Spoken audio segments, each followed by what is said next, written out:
Hyderabad necklace road HMDA grounds లో వరద mock drill ను పరిశీలించారు రెవెన్యూ శాఖ మంత్రి పొంగులేటి శ్రీనివాసరెడ్డి.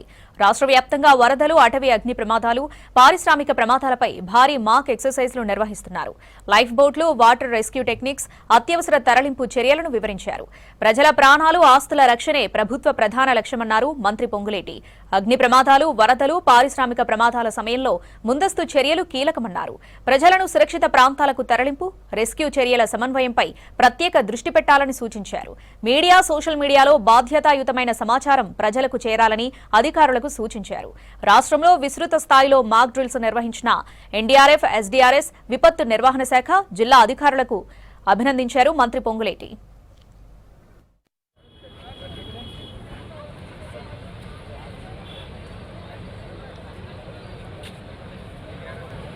డిజాస్టర్ మేనేజ్మెంట్కు సంబంధించిన మాక్ డ్రిల్ కార్యక్రమాన్ని హైదరాబాద్ నడిబొడ్డున ఏర్పాటు చేసుకోవడం జరిగింది. ఈ కార్యక్రమంలో ఉన్నతాధికారులు, ఎన్డీఆర్ఎఫ్ టీంకి సంబంధించిన హెడ్, మిగిలిన అధికారులందరూ పాలు పంచుకొని విపత్తు వచ్చినప్పుడు, ప్రజల కష్టాల్లో ఉన్నప్పుడు, వరదలో, అగ్ని ప్రమాదాలు ఊహించిన రీతిలో సంభవించినప్పుడు వారిని ఎలా రక్షించగలుగుతాము, ఎలా ఆ ప్రజలకి బాసటగా ఉండగలుగుతామనేది ఈరోజు ఈ మాక్ డ్రిల్ యొక్క ముఖ్య ఉద్దేశం. మనకు తెలియంది కాదు, ఈ హైదరాబాద్ నగరం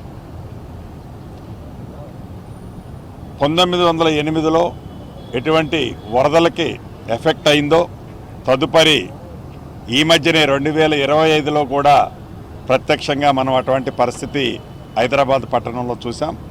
హైదరాబాద్ పట్టణంలోనే కాదు, తెలంగాణ రాష్ట్రంలో అనేక జిల్లాల్లో ఇటు గోదావరి, అటు కృష్ణా పొంగినప్పుడు,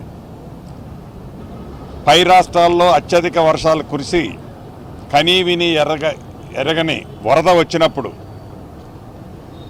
ఈ ప్రాంతాల్లో అగ్ని కొన్ని సందర్భాల్లో సంభవించినప్పుడు, అటవీ ప్రాంతాల్లో అగ్ని సంభవించి గ్రీనరీని ఏదైతే మన తాతలు తండ్రుల నుంచి పెంచుకుంటూ వచ్చిన గ్రీనరీ మన కళ్ళ ముందే బర్న్ అయిపోతున్నప్పుడు దీన్ని ఎలా కాపాడాలి, ఎలా రక్షించాలి అనే అంశం మీద ప్రపంచంలో ఉన్న లేటెస్ట్ ఎక్విప్మెంట్ అంతా తెలంగాణ రాష్ట్రంలో తీసుకొచ్చే దాంట్లో రాష్ట్ర ప్రభుత్వం అధికారుల సూచనలు, ఆలోచనలకు అనుగుణంగా ఈ దేశంలోనున్న వివిధ రాష్ట్రాలతో పాటు ప్రపంచంలోని అనేక దేశాల్లో విపత్తు వచ్చినప్పుడు అక్కడ వారిని ఎలా సేవ్ చేయగలిగారు, ఏ ఎక్విప్మెంట్ని యూటిలైజేషన్ చేసి, ఏ ఎక్విప్మెంట్ని వాడి వారిని సురక్షిత ప్రాంతాలకు తరలించగలిగారో, ప్రాణ నష్టంతో పాటు ఆస్తి నష్టం మినిమం జరిగే విధంగా ఎలా ఈ టెక్నాలజీని